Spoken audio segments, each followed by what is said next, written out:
En nuestro especial dedicado al maestro Fernando Botero, que estamos desarrollando aquí en City Noticias de las 8, hemos conocido varias de sus obras y es que sin duda a partir de hoy son inmortales. Pero quiero contarles que aquí también preparamos un top 5. Comenzamos. La primera es Obispos Muertos. Esta pintura se desarrolló en 1958 y esta pintura de Fernando Botero ironiza las jerarquías eclesiásticas. El cuadro muestra una montaña de cuerpos de sacerdotes que reposan plácidamente como si hubieran cedido su poder. Esta idea de montaña de cuerpos es un recurso reiterativo en la historia del arte colombiano. Seguimos con La familia.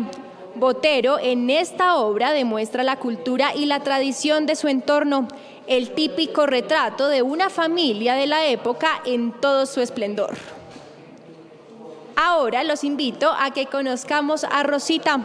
La llama así particularmente por su atención, y es que es gracias a su concepto que indica el límite entre dos clases sociales que curiosamente han estado entrelazados en la historia: la prostitución y el poder. Seguimos con La casa de las gemelas. Aquí relata y muestra una habitación en la que se encuentran 5 mujeres jóvenes, 2 hombres, una mujer mayor y un niño. Todos aparecen alrededor de una cama, excepto el niño que se encuentra debajo de esta. Y finalizamos con La Mona Lisa. Esta obra es conocida como la Mona Lisa a los 12 años. Y es que sin duda esta pintura es un personaje de la historia del arte universal. Fue reinterpretada por el maestro Fernando Botero en diferentes ocasiones. La versión que vemos en pantalla fue pintada en el año 1978 y aunque el artista mantuvo detalles de la obra original como la posición de las manos, la mirada y la sonrisa, incorporó nuevos elementos en el fondo como el volcán y las montañas. Y luego de conocer este ranking de obras del maestro Fernando Botero, les cuento que tuvimos el honor de dialogar con el maestro David Mansur. En esta entrevista nos cuenta sus mejores momentos al lado del gran Fernando Botero. Cuando alguien se va de este mundo, se le alborotan los pensamientos a uno y los recuerdos. Y cómo quisiera yo repasar los ratos. No fue mucho. Primero nos conocimos en un principio en Colombia, después la parte importante fue en 1961 a 64, cuando tanto Fernando como yo llegamos a Nueva York.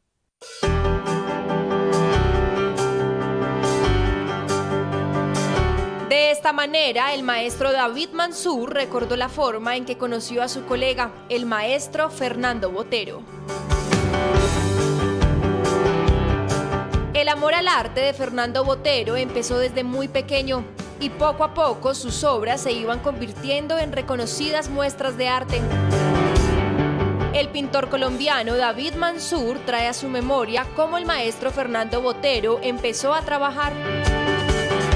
Fernando empezó en ese tallercito de McDougall y ahí pintó el primer cuadro que le dio fama, un cuadro sobre Mantegna, la familia de Mantegna. Ese cuadro fue adquirido por Hinsford y ahí comenzó Fernando palo arriba hasta donde llegó, que es que el pintor en vida yo creo que ha llegado al máximo en todo sentido, tanto de popularidad, conocimiento, trabajo, y él se realizó a sí mismo muy bien porque siempre fue muy fiel a su postura conceptual.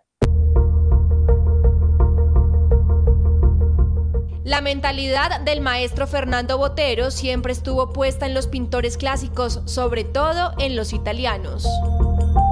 No los copiaba, pero sí modificaba la proporcionalidad, creando un sentido, digamos así, heroico de las figuras, de los cuerpos, y usaba, eso sí, esos colores apastelados, delicados, que tuvieron nuestros pintores.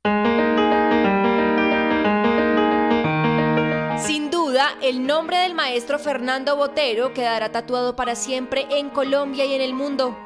El maestro David Mansur hoy recuerda su trabajo. La mujer de barrio, la prostituta, el vendedor de buñuelos, eso para él fue muy, yo te diría que fue muy constante.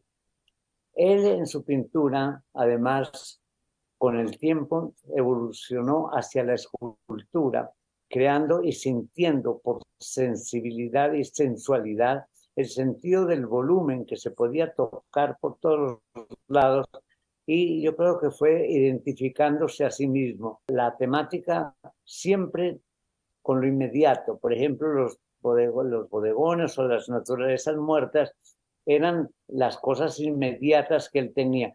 Nunca especuló con sentido imaginativo, sino al contrario, las aterrizó todas en el sentido de realidad, sin especulación ninguna, sino que las fue transformando con su estilo, que era ante todo heroico, grande, agrandando las figuras, cambiando las proporciones, y en eso fue fiel hasta hoy.